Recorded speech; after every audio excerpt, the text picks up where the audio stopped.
नमस्कार, मैं नेहा मोदी। अब वक्त हो चला है प्राइम टाइम बुलेटिन का। सबसे पहले नजर डालते हैं आज की टॉप हेडलाइंस पर। हाईवे पर अवैध गैस रिफिलिंग का डीएसटी ने किया भांडाफोड़। 4 गैस टैंकर और 66 कमर्शियल सिलेंडर के सबसे बड़ा हादसा होने से टला। नाबालिग की मौत के बाद व्यापारियों का फूटा गुस्सा। आक्रोशित लोगों ने सड़कों से हटाया और अवैध अतिक्रमण। सड़क हादसे में बुधवार को हुई थी एक नाबालिग की मौत। उदयपुर में धूमधाम से मनाई गई प्रताप जयंती। विशाल शोभा यात्रा को लेकर लोगों में दिखा खासा उत्साह। केंद्रीय मंत्री शेखावत ने कहा, इतिहास को फिर से लिखने की जरूरत। अब खबरें विस्तार से। उदयपुर जिले के वल्लभनगर थाना क्षेत्र अंतर्गत मंगलवाड़ हाईवे पर कीर की चौकी के पास बुधवार रात एक बड़े हादसे की आशंका उस समय टल गई जब डीएसटी ने एक गुप्त सूचना के आधार पर कार्रवाई करते हुए अवैध गैस रिफिलिंग के गोरख धंधे का भांडाफोड़ किया। डीएसटी प्रभारी श्याम सिंह रत्नू की सूझबूझ से एक बड़ा हादसा होते होते टल गया। जैसे इस मामले की जानकारी डीएसटी प्रभारी श्याम सिंह रत्नू को मिली तो उन्होंने तुरंत कार्रवाई करते हुए मौके से 4 गैस टैंकर और 66 कमर्शियल सिलेंडर जब्त किए, जो बिना किसी सुरक्षा व्यवस्था के रिफिल किए जा रहे थे। सूत्रों के अनुसार यह कार्रवाई मंगलवाड़ हाईवे कीर की चौकी स्थित पंडित होटल के पीछे एक खाली स्थान पर की गई, जहां रात्रि के अंधेरे में यह गैर कानूनी गतिविधि चल रही थी। बताया जा रहा है कि वे टैंकर भरूच से कोटा बॉटलिंग प्लांट की ओर जा रहे थे, लेकिन बीच रास्ते में ही इनका उपयोग अवैध रिफिलिंग के लिए किया जा रहा था। कार्रवाई का नेतृत्व कर रहे डीएसटी प्रभारी श्याम सिंह रत्नू को इस अवैध गतिविधि की गुप्त सूचना मिली थी, जिस पर पुलिस टीम ने मौके पर पहुंची। मौके पर वर्ट्स के अधिकारी और डीएसओ भी पहुंचे और पूरे मामले का संज्ञान लिया। किरकी चौकी क्षेत्र में हुई इस कार्रवाई के दौरान पुलिस ने सभी 4 टैंकरों को जब्त कर लिया। साथ ही 66 अवैध रूप से भरे जा रहे कमर्शियल सिलेंडरों को भी सीज किया गया। प्रारंभिक जांच में सामने आया कि इस पूरे धंधे के पीछे कुछ संगठित गैस माफियाओं का हाथ हो सकता है, जो खुलेआम नियमों को ताक पर रखकर लोगों की जान को खतरे में डाल रहे थे। पुलिस के अनुसार यदि समय रहते यह कार्रवाई नहीं की जाती तो एक चिंगारी भी भयानक विस्फोट का कारण बन सकती थी। जयपुर जैसे पुराने हादसों को याद करते हुए पुलिस ने चेताया कि गैस से भरे टैंकरों की लापरवाही से भरी हैंडलिंग जानलेवा साबित हो सकती है। उदयपुर पुलिस अधीक्षक योगेश गोयल ने इस मामले को गंभीरता से लेते हुए निर्देश दिए हैं कि इस प्रकार के अवैध धंधों के खिलाफ जीरो टॉलरेंस की नीति अपनाई जाए। फिलहाल 4 टैंकरों और सिलेंडरों को जब्त कर लिया गया है और जांच जारी है। पुलिस अब यह पता लगाने में जुटी है कि गैस कहां सप्लाई की जा रही थी और कौन कौन इस पूरे नेटवर्क का हिस्सा है।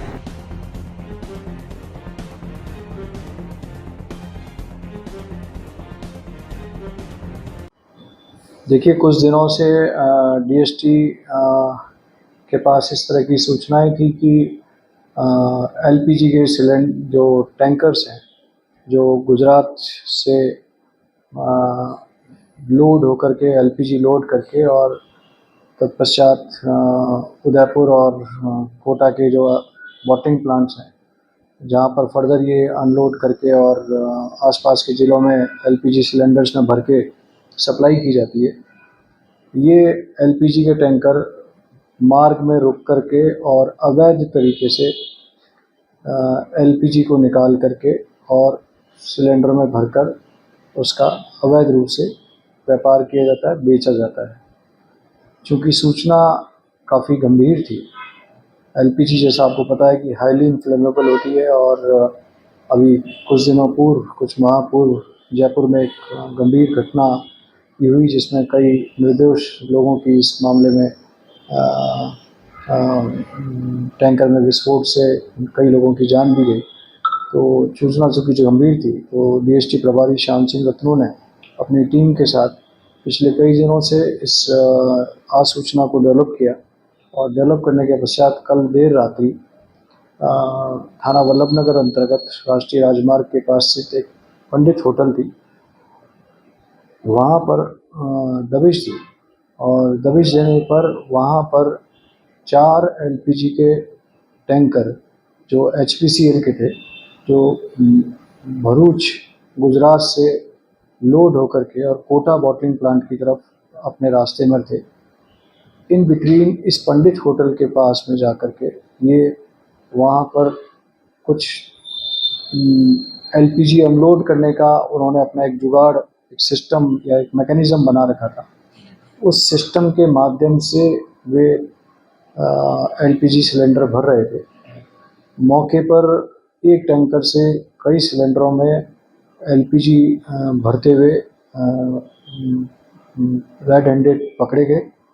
साथ साथ लगभग 60 से ज़्यादा सिलेंडर वहाँ मौके पर मिले। ये सभी सिलेंडर कॉमर्शियल यूज़ वाले सिलेंडर थे और इनमें से कुछ सिलेंडर्स में ये एलपीजी भरी जा चुकी थी। शेष 3 टैंकरों से भी एलपीजी बारी बारी सिलेंडरों में ट्रांसफ़र करके और सप्लाई की जानी थी। मौके पर डीएसओ को बुलाया गया, एचपीसीएल के अधिकारियों को बुलाया गया, थानाधिकारी वल्लभनगर और सीओ वल्लभनगर भी मौके पर आए और उनके द्वारा ये कार्रवाई प्रारंभ की गई। जानकारी पर यह पता लगा कि ये जो सभी एलपीजी के सिलेंडर्स हैं, इनमें लगभग 17,000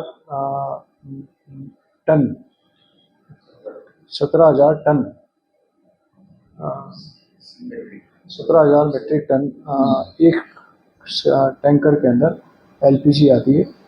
और जब एलपीजी को वहाँ से लोड करके ड्राइवर को हैंडओवर किया जाता है तो बाकायदा उनके सभी नोजल्स के ऊपर, पाइप्स के ऊपर एक सील की जाती है और सील करके बाकायदा उसका फ़ोटो लेकर के चालान के अंदर उनको उसकी क्वांटिटी और सील करके उसकी ड्राइवर के सिग्नेचर्स लेकर उन्हें हैंडओवर किया जाता है। प्रत्येक गाड़ी पर सेफ्टी के पॉइंट ऑफ व्यू से जीपीएस भी लगा होता है और ये जीपीएस से उनके रूट के, उनके मूवमेंट को वहाँ संबंधित बॉटलिंग प्लांट से जहाँ से लोड हुआ है वहाँ से मॉनिटर भी किया जाता है। हालांकि ये जानकारी अनुसार ये अपने रूट पर थे और जो टैंकर था जिससे ये अनलोड होती पाई गई सिलेंडर्स में, वहाँ पर उसकी सील भी टूटी पाई गई है। और मौके पर हमने जो 4 ड्राइवर थे इन चारों टैंकर के, उनको गिरफ्तार किया है। साथ साथ जो पंडित होटल जो संचालित कर रहे थे, जो इस पूरे तंत्र को, इस पूरे अवैध गतिविधि के केंद्र को संचालित कर रहे थे, उनमें मुख्यतः एक मनोज सुथार है और दूसरा एक कृष्णाराम बिश्नोई है। हम सामने आए और रजिस्टर से उनसे इन्वेस्टिगेशन करेंगे, उनकी भूमिका की जांच करेंगे और उनके खिलाफ कार्रवाई करेंगे। सर, इसके अंदर सिर्फ ड्राइवर्स इन्वॉल्व है या और कंपनी के भी कुछ? देखिए, ये सब्जेक्ट ऑफ इन्वेस्टिगेशन है कि इतनी बड़ी मात्रा के अंदर 4 टैंकर जिनके अंदर 17,000 मेट्रिक टन एक ही टैंकर के अंदर एलपीजी हो और वो इतने स्वच्छंद तरीके से, फ्रीली तरीके से हाईवे के मेन होटल पर इस तरह से एलपीजी को अनलोड कर रहे हैं। और इतने आसपास चूँकि रिहायशी क्षेत्र भी था तो उस दृष्टि से काफ़ी गंभीर मामला था। तो इसमें अब यहाँ के स्थानीय लोगों की क्या भूमिका है, साथ साथ बॉटलिंग प्लांट के लोगों की क्या भूमिका है, साथ साथ जो ट्रांसपोर्टर जिसने एचपीसीएल से कॉन्ट्रैक्ट लिया है इस माल को लोड करके और वापस बॉटलिंग प्लांट में अनलोड करने का, उन लोगों की क्या भूमिका, ये सब्जेक्ट ऑफ इन्वेस्टिगेशन है। इसमें हम जो वहाँ एचपीसीएल के सीनियर अधिकारी हैं उनसे भी जांच करने के लिए इसमें कहेंगे कि वे भी इस संदर्भ में जांच करें और जांच करके हमें रिपोर्ट दें और साथ साथ हमारी जांच में भी हम उनका सहयोग देंगे। सर, जो गाड़ियाँ में जीपीएस लगा है, अपने रूट से आउटसाइड जब जाती है तो कंपनी को इंफॉर्मेशन मिलती है, वो कंपनी वालों ने इस चीज़ के लिए एक्सेप्ट नहीं?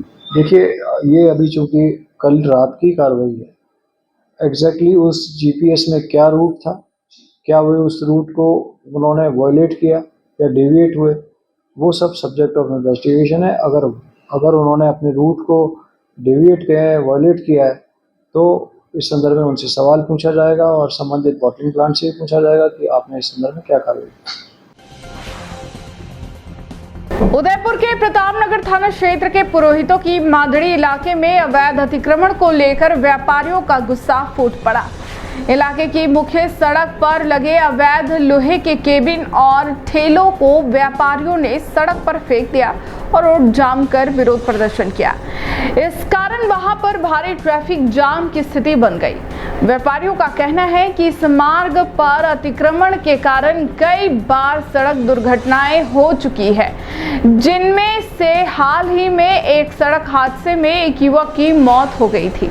इस घटना ने इलाके में आक्रोश की स्थिति पैदा कर दी है। व्यापारियों ने बताया कि कई बार नगर निगम प्रशासन और संबंधित विभागों को शिकायत करने के बावजूद कोई ठोस कार्रवाई नहीं हुई, जिससे उनका गुस्सा चरम पर पहुंच गया।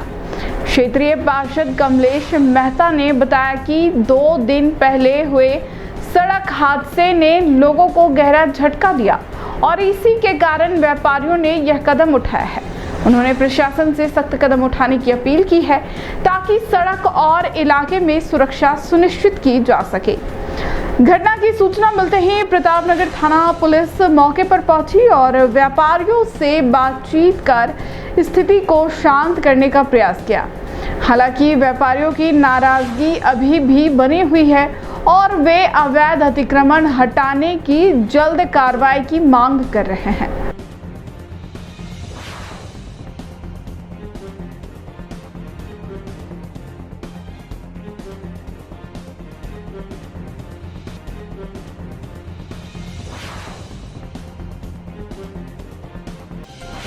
महाराणा प्रताप की 450वीं जयंती के उपलक्ष्य में गुरुवार को उदयपुर में एक भव्य शोभा यात्रा का आयोजन किया गया।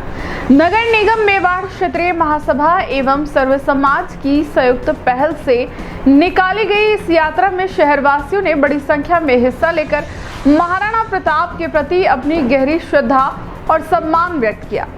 शोभा यात्रा नगर निगम परिसर से शुरू होकर बाबू बाजार होते हुए शहर के मुख्य मार्गों से गुजरी। यात्रा के दौरान जगह जगह पुष्प वर्षा कर इसका भव्य स्वागत किया गया, जिससे पूरे माहौल में उत्साह और भक्ति की लहर दौड़ गई। पारंपरिक व रंगीन वस्त्रों में सजे बच्चे, युवा और बुजुर्ग जयकारे लगाते हुए इस शोभा यात्रा का हिस्सा बने। हाथों में महाराणा प्रताप के ध्वज लिए सभी ने जय महाराणा के जयकारे लगाए, जो सामाजिक, धार्मिक और राजनीतिक एकता का जीवंत उदाहरण बना। आयोजकों ने इस अवसर पर महाराणा प्रताप के जीवन, उनके शौर्य, पराक्रम और देशभक्ति के आदर्शों को याद करते हुए कहा कि उनका जीवन आज भी हम सभी के लिए प्रेरणा का स्रोत है। पूरी शोभा यात्रा शांतिपूर्ण और अनुशासित तरीके से संपन्न हुई, जो उदयपुर की गौरवशाली परंपरा को दर्शाती है।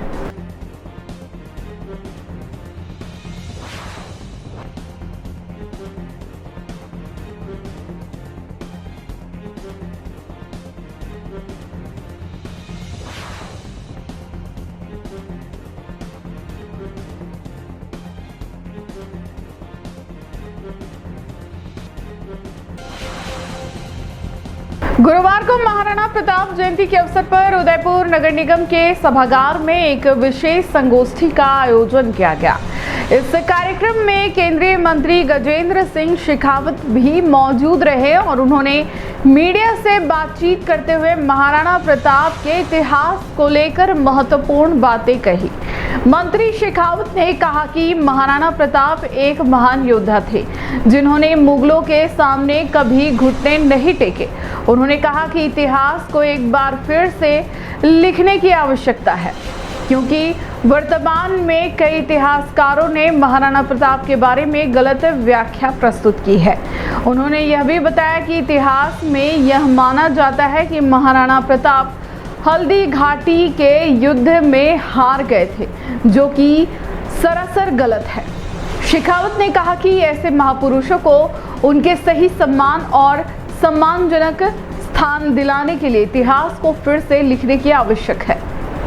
उनका मानना है कि इस प्रक्रिया से युवाओं में राष्ट्र प्रेम और वीरता की भावना और भी प्रबल होगी।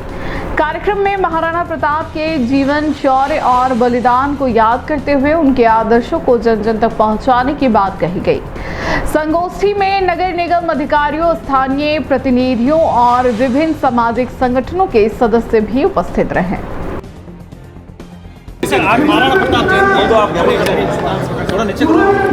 ये प्रातः स्मरणीय महाराणा प्रताप, जिनका चरित्र, जिनका व्यक्तित्व और जिनका कृतित्व पिछले 400 से भी अधिक वर्षों से निरंतर इस भारत में स्वाधीनता के मंत्र को जागृत करता रहा है, उनके पावन स्मृति में आज आयोजित इस कार्यक्रम में आकर के मैं अपने आप को गौरवान्वित महसूस करते हुए मेवाड़ क्षत्रिय महासभा को हृदयपूर्वक धन्यवाद करना चाहता हूँ। आज जब पूरे देश भर में एक तरफ नई चेतना का जागरण हो रहा है, भारत का सांस्कृतिक पुनरुद्भव एक तरफ हो रहा है, कल्चरल रिनासा के दौर से भारत गुजर रहा है, ऐसे समय में निश्चित रूप से महाराणा प्रताप हम सब के लिए एक आदर्श भी हैं, एक चेतना के वाहक भी हैं और हम सबको इस महत्वपूर्ण समय में राष्ट्र निर्माण के इस यज्ञ में अपने आप को आहूत करने के लिए प्रेरणा भी प्रदान करते हैं। आपने कहा इतिहास में महापुरुषों को उचित स्थान नहीं दिया गया, क्या? क्योंकि निश्चित रूप से भारत का इतिहास मुगलकालीन भारत में और उसके बाद अंग्रेज़ों के समय में अपने उद्देश्य के तरह से लिखा गया था, अपनी अपेक्षाओं के अनुरूप अपने महिमा मंडन करने के लिए लिखा गया था। इतिहास में अनेक ऐसे चरित्र हुए जिनके साथ में उस समय के इतिहास लेखकों ने सआशय न्याय नहीं किया या अन्याय किया है। मेवाड़ की धरती पर खड़े होकर के जब हम महाराणा प्रताप जयंती के अवसर पर चर्चा कर रहे हैं, तब हम इतिहास में उठा करके देखें कि हल्दीघाटी के युद्ध में जहां महाराणा प्रताप की स्पष्ट विजय हुई थी, वहां उनको पराजित बताया गया। दिवेर का युद्ध, जिसमें बहुत संख्या के अनुपात में बहुत फर्क होने के बाद में भी मेवाड़ के योद्धाओं के पराक्रम के सामने अकबर की सेना, मुग़ल सेना भाग छूटी थी, उसका कत्लेआम हुआ था, उसको इतिहास के पन्नों से मिटा दिया गया था।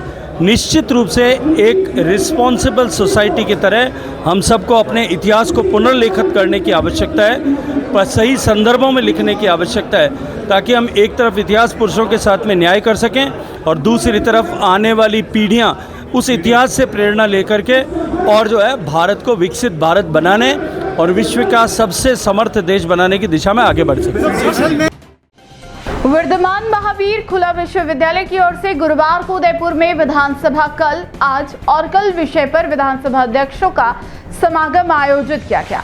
इस आयोजन में राज्यपाल हरिभाव किशन राव बागड़े मुख्य वक्ता के रूप में शामिल हुए। वहीं राजस्थान विधानसभा अध्यक्ष वासुदेव देवनानी, पूर्व विधानसभा अध्यक्ष डॉक्टर सीपी जोशी, शांतिलाल जलोत और कैलाश मेघवाल ने भी समागम को संबोधित किया।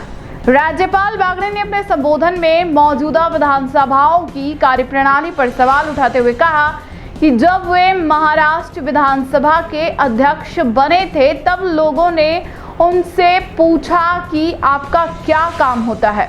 उन्होंने मुस्कुराते हुए कहा कि अध्यक्ष का काम होता है कि सदन में बस बार बार कहना, नीचे बैठो, नीचे बैठो। उन्होंने कहा कि पहले विधायक विषय पर बात करते हैं, लेकिन अब विषय से भटककर बात ज़्यादा करते हैं। कानून पारित करने में सदस्यों की रुचि कम हो गई है और बाद में उसी पर टिप्पणी करते हैं। बागड़े ने कहा कि हर किसी की विचारधारा अलग हो सकती है, लेकिन वह विचारधारा देश और समाज के कल्याण के लिए होनी चाहिए, ना कि सिर्फ चुनाव जीतने तक सीमित रहनी चाहिए। विधानसभा अध्यक्ष देवनानी और पूर्व अध्यक्ष डॉक्टर सीपी जोशी ने राज्यपाल के व्यक्तित्व को हल्के फुल्के अंदाज में लिया, लेकिन साथ ही स्वीकार किया कि वर्तमान में दौर विधानसभा की कार्रवाई में सुधार की जरूरत है। उन्होंने बताया कि इस दिशा में प्रयास जारी है और आशा है कि आने वाले समय में जनहित के मुद्दों पर अधिक सार्थक चर्चाएं होंगी। कार्यक्रम में वक्ताओं ने लोकतंत्र को सशक्त बनाने के लिए विधायक प्रशिक्षण, सदन की गरिमा बनाए रखने और जनप्रतिनिधियों की भूमिका पर विस्तृत चर्चा की।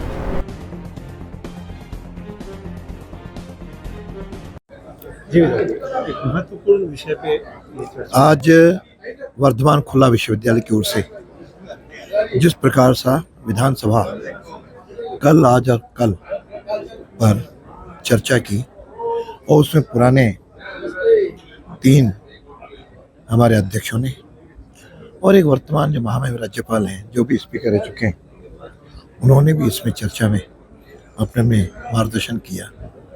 मैं तो सभी की अपेक्षा ये थी कि एक समय पे विधानसभाओं का वातावरण, विधानसभाओं की कार्यप्रणाली बहुत अच्छी रही, जिसमें चिंतन, मनन, बहस इत्यादि हुआ करती थी। वर्तमान परिप्रेक्ष्य में इसमें कमी आई है, यह चिंता का विषय है। लेकिन फिर भी हम सब आशावादी हैं कि यह स्थिति बदलेगी और हम सब लोग मिलकर के जो कि कार्यपालिका, विधायिका और न्यायपालिका में जो विधायिका का महत्वपूर्ण रोल है वह आज भी महत्वपूर्ण है और सब लोग उसका अनुपालन करते हैं। लेकिन जो चारों ओर समाज के अंदर जो वातावरण बना है उसका प्रतिबिंब विधानसभा में आना भी स्वाभाविक है। लेकिन हम सब प्रयत्न कर रहे हैं पक्ष विपक्ष के लोगों के साथ संवाद करते हुए। इसलिए हमने सर्वदलीय बैठकों की विधानसभा के अंदर शुरुआत की है, जनता के साथ जुड़ाव भी शुरू किया है। तो मैं समझता हूँ परिस्थितियाँ वापस लौटेंगी और हम सब लोग मिलकर के जनता में जो अंतिम छोर पे बैठा व्यक्ति है उसके कल्याण के लिए कानूनी बहसों में भी हिस्सा लेंगे। और यह तो एक 1.25 घंटे की थी, लेकिन इस पर चर्चा और होने की आवश्यकता है और चर्चा होकर के इसका एक हम अपनी विधानसभा में उसके व्यवहार में मिलाएं, उसमें पक्ष विपक्ष का भी सहयोग लेते हुए अच्छी सार्थक बहस हो, सदन अधिक दिन चले और दोनों पक्ष जो अपने समय में सत्ता में रहते हैं उस समय जो बातें कहते हैं उसको दूसरे पक्ष में आते ही उसका भी स्मरण रखें। तो मैं समझता हूँ काफ़ी हद तक समस्याओं का या विषयों का समाधान हो सकेगा। हाँ, तो कानून ने अपना काम किया है। कानून ने जैसे ही किया और संवैधानिक मर्यादाएं हैं कि एजी जो कि इस विधानसभा का कानूनन सदस्य भी होता है उससे राय ली गई और जैसे उसने राय दी तत्काल उस पर किया। मैं समझता हूँ इस मुद्दे को और विपक्ष को कम से कम स्पीकर पर इस प्रकार के आरोप प्रत्यारोप नहीं लगाने चाहिए, पहले भी नहीं लगे और इससे पहले भी कई अध्यक्षों ने जो यहाँ विद्यमान है उन्होंने समय समय पर कई मुद्दों पर निर्णय लेने में कई महीनों तक लगाए। ये तो केवल कम समय लगा। इसलिए इस प्रकार का हर स्पीकर अपने समय काल में मुद्दे को और उसके हिसाब से जो विधिक प्रक्रिया है उसके अनुसार समय भी लेता है, निर्णय भी लेता है। ज़रा धैर्य रखना चाहिए, वो उसके अनुसार हम सबको मिल करके। विधानसभा देखती रह गई कि नीचे बैठ जाइए, नीचे बैठ जाइए, जिस तरह मजाकी अंदाज में कहा, लेकिन उन्होंने क्या वक्तव्य पेश कर रहे हैं? वन ऑफ द एक स्पीकर का एक काम ये भी होता है कि जब हाउस को कानून, नियम और प्रक्रिया का नहीं चल रहा है तो वो ये अपना मेंबर्स को रेगुलेट करने के लिए ही हैज़ टू से दिस थिंग, बैठ जाओ बैठ जाओ। वो उनका मतलब था कि पहले जो विधायक था वो नियम और कानून का पालन करता तो इतने अवसर कम मिलते थे। तो वो पहली बार स्पीकर बने तो उनको कहा भाई आपका क्या काम होगा, भाई यदि नियम और कानून का कोई पालन नहीं कर रहा है विधायक तो अनप्रेजेंट ड्यूटी स्पीकर को ही कहना पड़ता है कि बैठ जाओ, वो उसके पावर में। उस संदर्भ में उन्होंने बात की। दूसरा उन्होंने कहा कि लोग कानून जब बनता है तो विधायक ज़्यादातर उसमें शामिल नहीं होते। क्या मैंने एग्जाम्पल दिया, राजस्थान में जब लैंड रिफॉर्म के कानून बने थे 1952 के बाद, तब हाउस के अंदर जो बिल आता था उसके क्लास बाई क्लास पार्टी के प्लेटफॉर्म में डिस्कस होता, फिर हाउस में आता था। तो जो इलेक्टेड आदमी था उसकी भावना को बिल में इनकॉर्पोरेट किया जा सकता है। जब से हमने 10 शेड्यूल लागू किया है, 10 शेड्यूल लगने के बाद विधायक के पास तो क्या विप को फॉलो करना, जब विप को फॉलो करना है तो उन्होंने इंडिफरेंट हो गए कि भाई जो बिल सरकार लेके आ रही है, मतलब जो बिल प्रिपेयर्ड बाई ब्यूरोक्रेट्स, वो स्पीकर जो कर रहा है उसमें आप कुछ भी बोलो, पास तो वैसा का वैसा करना है। तो वो जो डिबेट जो क्वालिटी थी इस कानून बनाने में, उसमें बहुत कम लोग भाग ले रहे हैं। वो क्वालिटी ऑफ जो कानून बनने में उसमें भी कमी आ रही है। इसलिए आपने देखा कि कानून के इंटरप्रिटेशन में जुडिशरी के जो है वो ज़्यादा फैसले आ रहे हैं। द क्वालिटी ऑफ कानून बनाने का जो अधिकार है पार्लियामेंट असेंबली को, वो यदि फुल प्रूफ होगा तो फिर नेचुरली इंटरप्रिटेशन करने का जुडिशरी पावर है उसको कम होगा। उस संदर्भ में उन्होंने बात की। राजस्थान माध्यमिक शिक्षा बोर्ड अजमेर द्वारा घोषित 10वीं कक्षा के परिणाम में इस बार भी लड़कियों ने एक बार फिर लड़कों से आगे रहते हुए बाजी मारी है। इसी कड़ी में उदयपुर जिले के भिंडर कस्बे की छात्रा महीनूर बानो ने 95% अंक प्राप्त कर न सिर्फ अपने परिवार का बल्कि पूरे पीएम महात्मा गांधी विद्यालय भिंडर का नाम रोशन कर दिया है। महीनूर की यह सफलता केवल एकेडमिक मेहनत का परिणाम नहीं बल्कि उसके और उसकी मां फरजाना बानो के संघर्ष और त्याग की प्रेरक कहानी है। फरजाना बानो एक छोटी सी मनिहारी की दुकान चलाती है और अकेले ही अपने दोनों बेटियों की परवरिश कर रही है।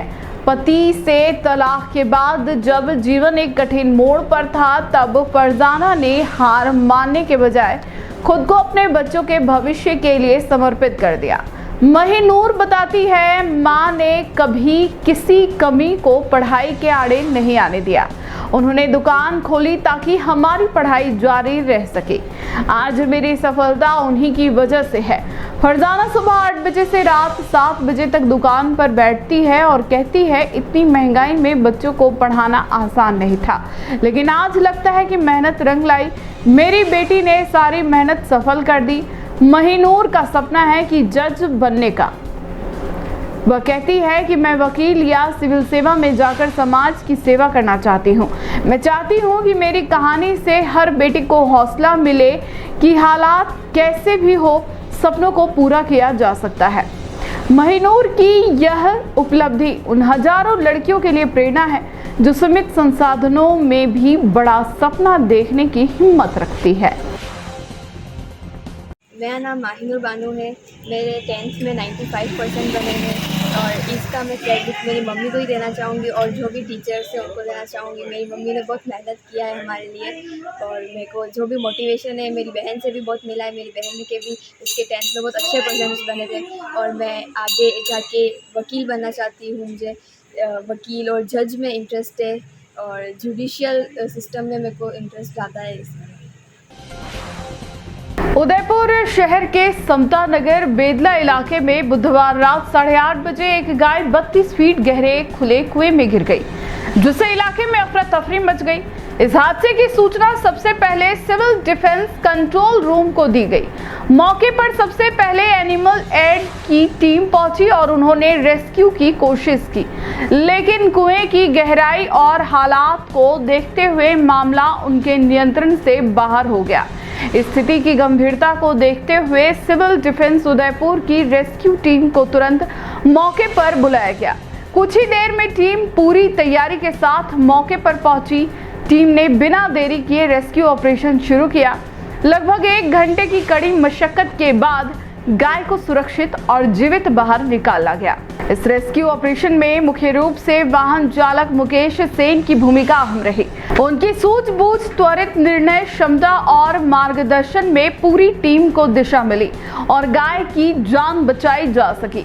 इस पूरे घटनाक्रम के दौरान लोगों की भीड़ मौके पर मौजूद रही, लेकिन सिविल डिफेंस की टीम ने हादसे को टाल दिया और एक बेजुबान जानवर की जान बचाई।